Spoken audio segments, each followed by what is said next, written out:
I would like to start the today's TR presentation by highlighting a tree located in our campus. This tree is related with the story of two charming and young boys of our own campus who met with an unfortunate accident when they were riding on a bike without helmet. They collided with this tree situated on the road and became unconscious. They were brought immediately to the hospital within the golden hour. Urgent CT scan done in both cases as per our departmental protocol. This is the CT scan of boy who was sitting on the back seat of the motorbike. The CT scan showing gray white matter injection gliding contusion with some white matter edema suggestive of diffuse exuberant injury. Patient was managed conservatively and discharged successfully in full GCS. This is the follow-up CT scan of the same patient showing without gliding contusion. Currently, he has regained his complete cognitive functions, has resumed his academic activities and routine lifestyle as before. However, this happy outcome is not attainable every time. In the same accident, the nature of injury has changed the type fate of the other patient to a such extent that one cannot imagine. This is the CT scan of the second patient who was driving the same bike without any helmet protection. The patient arrived in even V1 M1 state with dilated and fixed pupil. The same neurological status persists for 4 days and then gradually improved. This CT scan showing a right-sided frontotemporoparatal acute subdural hematoma with significant midline shift. The CT scan also showing the impression of mass effect by obliterating the right frontal and trigonal area of the right lateral ventricle. Further on the basal cut of the same CT scan, it is showing the complete defacement of the basal system around the brain stem and a white cerebellar sign suggestive of decreased perfusion of the brain from both internal carotid arteries. We immediately took the patient for surgery within an hour directly from the CT scan room to the operation theatre. This is the post-op CT scan suggestive of bilateral frontotemporoparatal decompressive connectivity defect. The reversal of midline shift is well seen in this scan in the form of expansion of the frontal horn as well as the trigonal area of the right lateral ventricle. In the basal cut, there is a reversal of hypodensity in both cerebral hemisphere, but persistent hypodensity in the region of midbrain. After a 16-month follow-up, he is still in vegetative state, bedbound, and fully dependent on his family members. After looking these images, we can understand the emotional impact and financial loss to the family and similarly to the society. There are 3 major points emerged from this sad incident. First, a proper helmet protection would perhaps have improved the outcome to some extent. Second, respecting the golden hour and an immediate and aggressive intervention helped in saving the life of both patients, especially the second one, whose pre-op CT scan was full of grave prognostic signs. Third and the most important point is prevention of head injury by creating awareness is the best way forward, since the final outcome often depends on the severity of the initial injury. In the forthcoming presentation, the department wishes to highlight these very points by showcasing our experience of 2 years at Apex Trauma Center SGPGI. Now I call upon Dr. Yasveer to elaborate the introduction. Dr. Yasveer. Thank you, Dr. Pawan. Now we are going to discuss this round on neurotrauma at Apex Trauma Center SGPGI, a 2-year perspective of over 1,000 cases. The data published by Ministry of Road and Transport Highway, Government of India 2018, according to which more than 4.6 lakh road traffic accidents occur every year, which lead to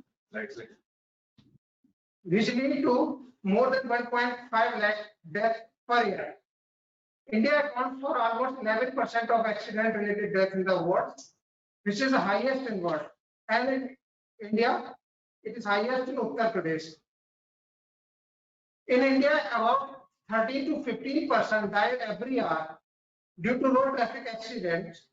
Country loses around 55,000 crore annually, that is 2 to 3% of the GDP.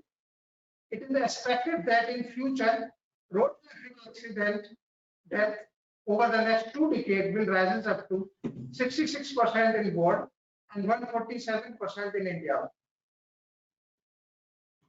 There are 5 levels of trauma centers. Level 5, primary level of care trauma care. Level 4, it provides initial diagnostic facility and stabilization. Level 3 provides emergency resuscitation, surgery, intensive care of trauma patients. Level 2 provides round-the-clock availability of specialists and equipment. Level 1 is the highest level of surgical care, provide highest level of surgical care, equipped with research, teaching and training program. And our Apex Trauma Center is the level 1 trauma center. Golden Hour has very important role in management of neurotrauma to prevent secondary brain injuries. Now I will talk about brief history of trauma center. Apex Trauma Center. It was conceptualized in 2008, building completed in 2012. Services started in 2014, and it was transferred to KGMU 2015 and handed back to SGPGI as a Apex Trauma Center on 31st July 2018. We follow ATLS guideline to categorize our patients as emergency category patients are those who need immediate medical attention and were shifted to red zone. High urgent category patients have high risk of clinical deterioration, so they are shifted to the yellow zone. And non-urgent category patients have least chances of clinical deterioration and shifted to the green zone.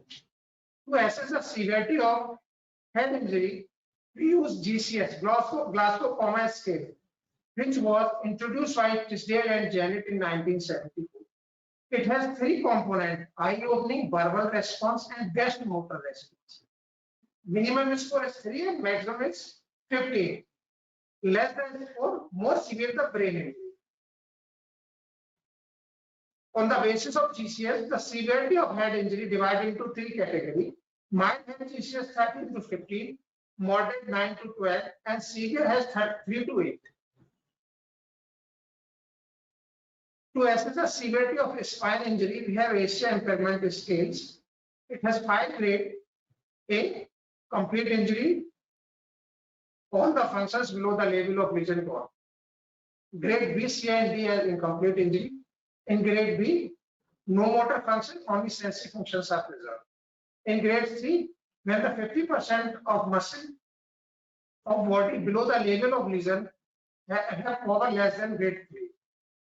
And grade D, 50% muscle have power more than grade 3. And E, no sensory motor deficit.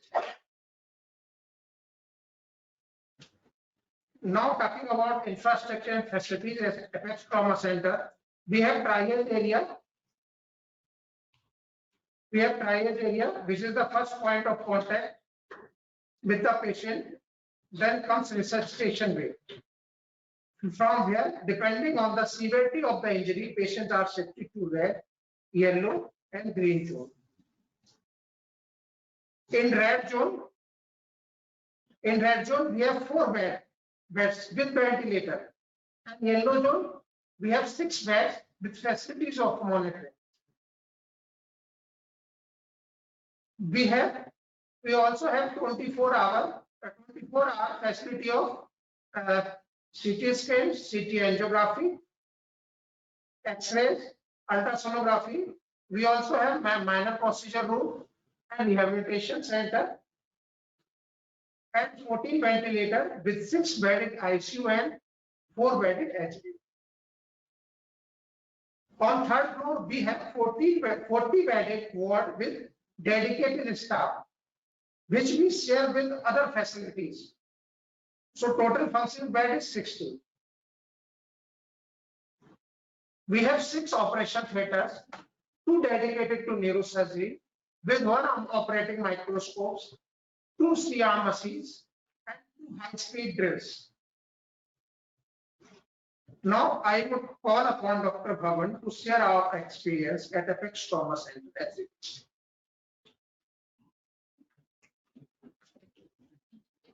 Well, thank you, Dr. Yashvi. Now I will talk about our neurosurgery experience at SGPGI Apex Trauma Center from July 2018 to March 2020.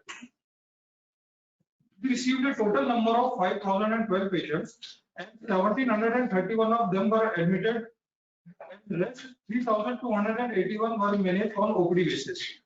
Among admitted patients, 430 patients needed surgical intervention, and rest 1,301 patients were managed non-operative. Along with these major surgeries, we also carried out some minor or bedside procedures like 172 tracheostomies and 20 external ventricular and lumbar drain insertion. We had a wide range of age group with a mean age of 36.2 years with a male predominance of ratio 5.2:1. But there were some patients who needed multidisciplinary approach, and we call them as polytrauma patients. With ortho team, we operated on 98 patients, with trauma surgery 13 patients, with oromaxillofacial surgeon 68 patients, and with combined orthopedics and oromaxillofacial surgeon 57 patients, and 7 patients were operated with trauma surgery, oromaxillofacial surgeon, and orthopedic surgeons. Now from this graph, you can clearly see that there was progressive increase in number of both operative as well as non-operative cases who were admitted over a period of around 2 years. The most common mode of injury was road traffic accident, followed by fall from height, assault, and machinery injury. We received a wide spectrum of patients. In head injury, the most common injury encountered was traumatic cerebral contusion, followed by traumatic subdural hematoma, skull fracture, diffuse axonal injury, and extradural hematoma. In spinal injury, the most common region involved was cervical spine, maybe due to its high mobility, followed by thoracic and lumbar spine injury. We also had some patients of peripheral nerve injury.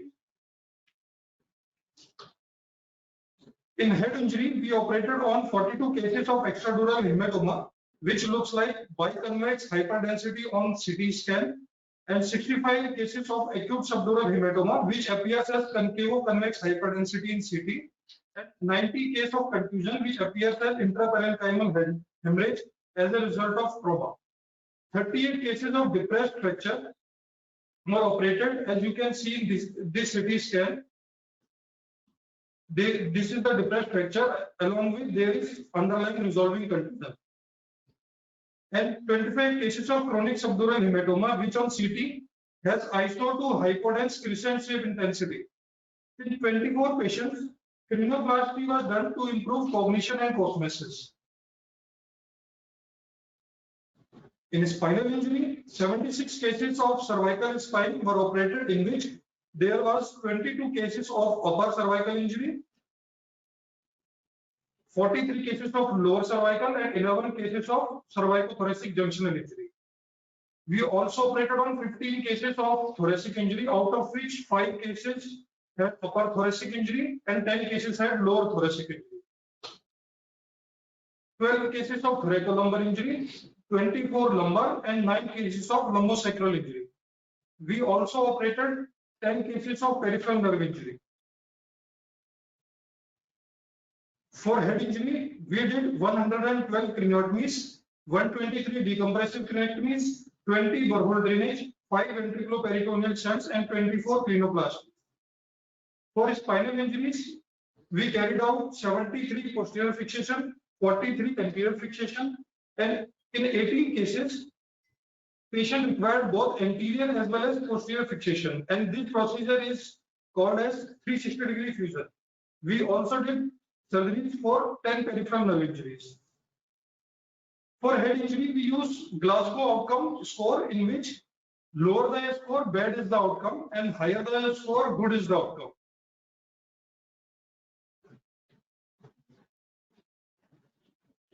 We carried out a follow-up of first visit, that is after 6 weeks of discharge. We observed that unfavorable outcome was mainly found in patients who were involved with high-speed injuries like acute subdural hematoma, diffuse axonal injury, and contusion in both operative as well as non-operative group. In operative group, you can see the unfavorable outcome was mainly found in patients who already had severe grade injury, but still many of them had come out with good prognosis. In spinal injury also, we found that patients with poor preoperative ASIA grade had not much improvement, while good ASIA grade had better outcome. Now I will take you to some representative cases who were operated in Apex Trauma Center. This was a case of 58-year-old male who met with a road traffic accident, and he came with a GCS of 4/15 with pupillary asymmetry. In the CT scan, you can see there is contusion of both temporal lobes with left side burst temporal lobe, and there was uncal herniation on the left side with significant midline shift more than 5 mm, along with some SDH and subarachnoid hemorrhage along the sulcal spaces. So in this type of patients, we need urgent decompression.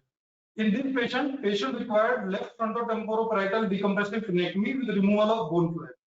And as you can see in this CT scan, which was done in immediate post-op period, you can see there is almost resolution of uncal herniation, and you can see there is also resolution of midline shift. And he improved significantly and discharged with the GCS of 10/15 with tracheostomy in situ, with pupil equally reacting. And patient was discharged with tracheostomy care and physiotherapy advices.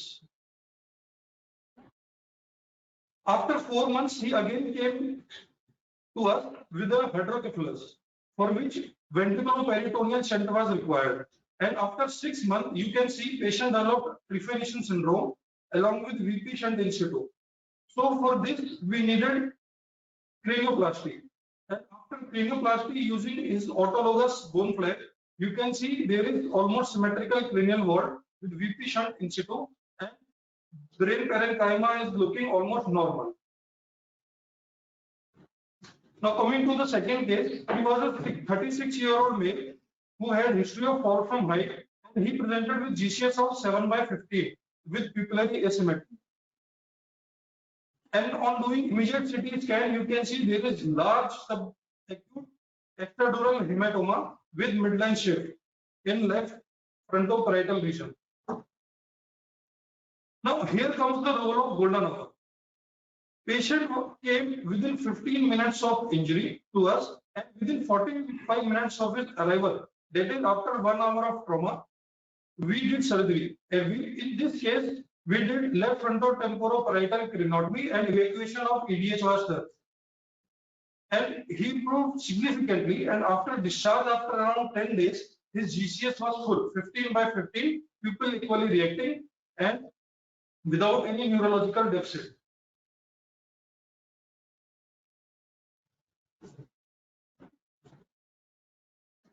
Now coming to the third case, this was a case of 50-year-old male who had history of fall from height, followed by patient developed quadriparesis. In the MRI, you can see there is C4/C5 Lister cyst with cervical cord compression. And in CT scan, addition to C4/C5 anterior listhesis, we can see there is posterior element fracture also. And in addition to that, patient also had log facet, which is subluxation of inferior facet joint over the superior facet joint. And here you can see the superior facet joint has come anteriorly and lower facet joint has exposed, and this is called as naked facet sign. So after thorough clinical evaluation, patient was found as ASIA grade B. So in these type of patients who have both anterior as well as posterior compartment fracture, we need 360-degree fusion, for which first of all, in prone position under general anesthesia, unlocking of facet joint was done, after which C3, C4 and C5 lateral mass screw were inserted and fused with rod. And in this schematic diagram, you can see how lateral mass looks like and what is the direction of the screw.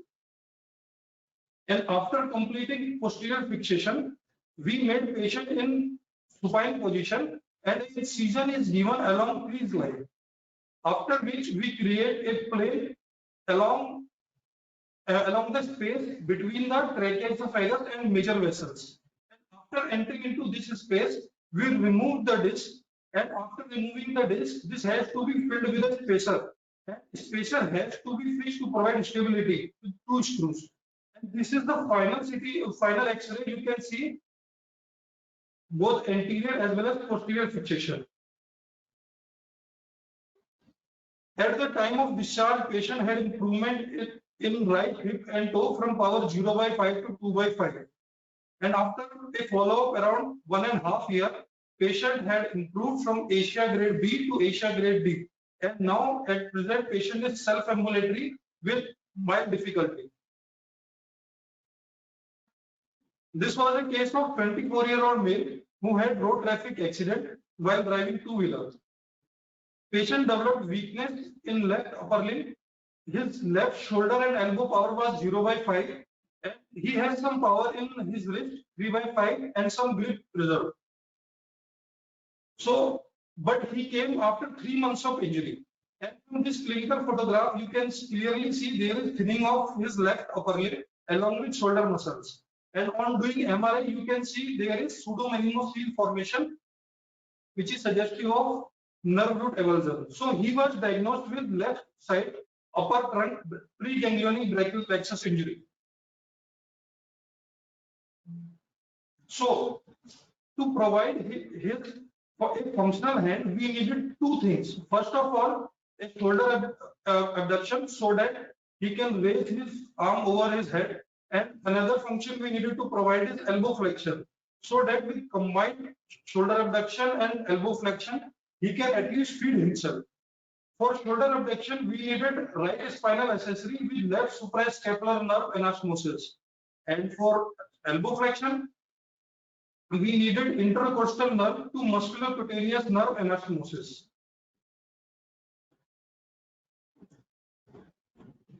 Now, coming to the complications or sequelae.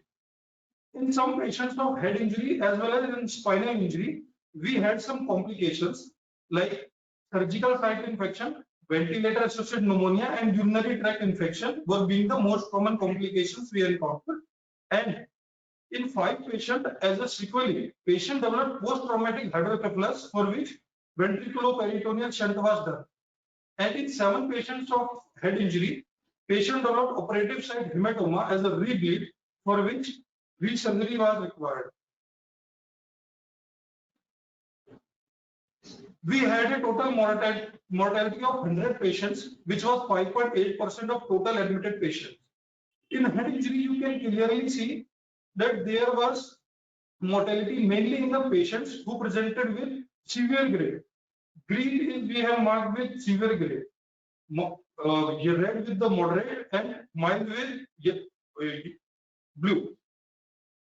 And in spinal injury also, we can clearly see that there was mortality mainly seen in patients who had poor Asia grade.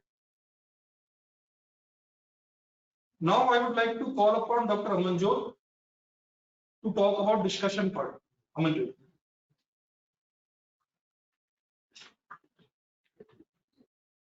Thank you, Dr. Bhavan. Now we move on to the discussion part. The Brain Trauma Foundation guidelines while managing the head injury patients. The patients are managed using the protocols which are supported by various levels of evidence, which include using the hyperosmolar therapy, CSF drainage, intermittent hyperventilation, prophylactic hypothermia, and using the anesthetic, analgesics, and sedative agents while maintaining the nutrition at the same point, and also providing prophylaxis against infection, DVT, and seizures. And there is a class 1 evidence against the use of steroids in cranial trauma patients. The whole purpose is to provide the protection against secondary brain injury by lowering the intracranial pressure and maintaining the cerebral perfusion pressure. And when all other methods fail, decompressive craniectomy is done. Now, our data showed that most common group of patients coming to our setup were young males with a mean age of around 36. And most common mode of injury was road traffic accident, followed by fall and assault, reflecting the fact that the young males, being the most productive group in the society, are more likely to be involved in road traffic accidents. These results were comparable to other studies done by Yaku, Bolle, and generally et al. The most common category of injury was brain contusion, which was also similar to the results in other studies. Now, our data showed that most of the patients having the head injury belong to the mild category group, amounting to about 43%, followed by severe and moderate category, which amounted to 34 and 23% respectively. On comparing the distribution, we found out that we had more number of severe head injury patients as compared to the other parts of the world, which can be explained by the fact that our society has less tendency to obey the traffic rules, not using the protective gear in form of helmets and seat belts, poor safety features in four-wheelers, and probably delay in the referral of trauma patients. Looking at the mortality in head injury patients, we found out that mortality in the mild and moderate category was 1.3 and 11.6% respectively, which was comparable to the historical study done by Minokami and others. The mortality in the severe category patients was 36%, and as compared to other study, it was higher, reaching up to the 65%. The difference may be due to the reason that our study was done in a shorter span of time, that is about 2 years, with a lesser sample size. Now, seeing the mortality in spinal injury patients, we found out that most of the patients who died belong to the poor Asia grade.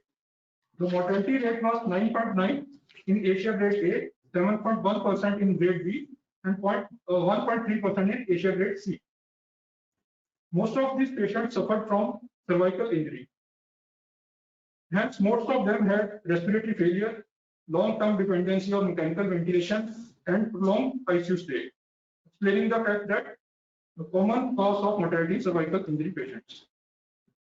And these results were similar to the study done by Strauss and others. Now, besides providing specialized care to the patients, our department has started various awareness programs which aimed at educating the society about the prevention of trauma so as to decrease the mortality and morbidity from the same. We also observed important days like the World Head Injury Day, which is observed on 20th of March, and Spinal Cord Injury Day, which is observed on 5th of September. We had a plan to start head and spine injury support groups where the patient and their relatives would share their problems and experiences with each other and provide the mutual benefit for good results. Training and teaching is the backbone of Level 1 Trauma Center. The residents, staff, and other health workers are provided training according to the latest protocols, aiming at improving the efficacy. Our department has also started postdoctoral fellowships in neurotrauma and neurocritical care. And the work to establish a ATLS training center was in pipeline. There is always a scope for improvement. We plan to add a 3D image intensifier in our operation theatre, which will reduce the dose of radiation used intraoperatively and simultaneously decreasing the duration of surgery. Bedside CT would be a great help to the sick and unstable patients who have to be shifted to the CT room, which is situated on the ground floor. The inclusion of angiogram suite will aid in diagnosing and treating the associated vascular injuries. We also plan to start neuromonitoring, which is needed in all the neurosurgery cases. MRI plays a vital role in planning the management in spine injury patients, and inclusion of the same would be a great help. Starting a dedicated neurosurgery ICU in future will improve the patient care, while addition of skill lab will improve the training program. We also plan to upgrade the rehabilitation services. But the challenges are always there, and hopefully we will surpass this also. Thank you. I would like to call upon Dr. Ved Prakash Maurya to state the concluding remarks.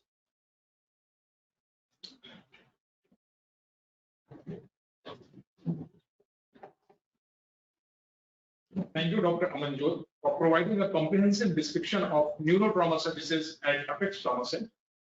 All these results came out after passing through lots of hardship, which indeed was a learning experience for all of us. This would never have been possible without able guidance and mentorship from our seniors and a dedicated team spirit. Now, we would like to share a case who have been managed at our Apex Trauma Center and who represents an epitome of teamwork.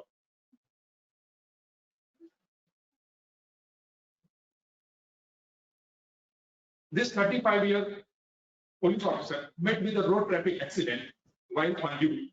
He was brought to our emergency department of Apex Trauma Center, where he was evaluated and labeled as ACR grade C. At the time of admission, his GCS was 15/15. His initial investigations in the form of spiral CT of spine, which was suggestive of subluxation at C6, C7 with unilateral log facet. Further investigation in the form of MRI spine was suggestive of significant cord compression at two levels, that is C4, C5 and C6, C7, in addition to cervical subluxation at C6, C7, which we noticed in spiral CT.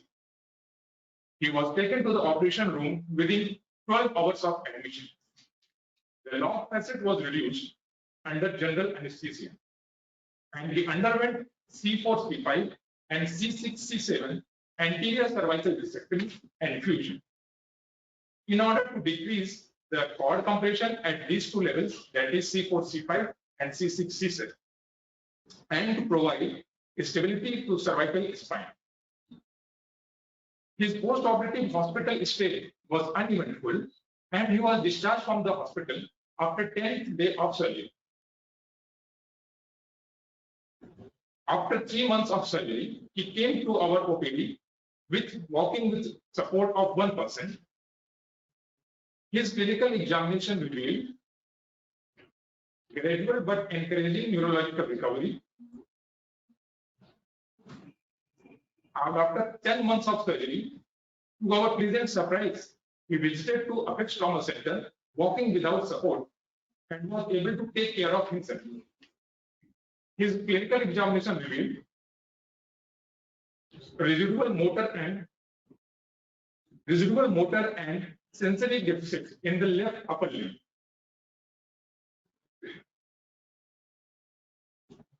We were fortunate enough to have him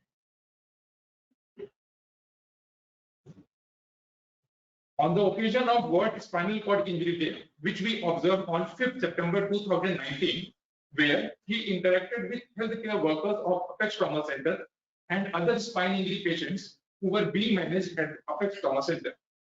After 18 months of surgery, he returned to work, and now he is able to carry out his professional as well as social commitments. This amazing outcome is the result of a teamwork. This slide shows the faculty with whom we initiated our initial clinical services at Apex Trauma Center in July 2018. We should acknowledge the Department of Radio Diagnosis for their prompt imaging services, round-the-clock diagnostic services from lab medicine and microbiology. We must consider the continuous support from the Department of Anesthesiology as well as critical care medicine to provide best possible care to our post-operative patients. We extend our gratitude to the Department of physical medicine and rehabilitation for providing adequate rehabilitation measures to our trauma patients. We are thankful to our surgical colleagues from the Department of Orthopedics, Oral and Maxillofacial Surgery, and Trauma Surgery. At the end, we would like to share a key message that no head injury is so trivial that it can be ignored, nor so serious that life can be despaired of. Thank you for your kind attention.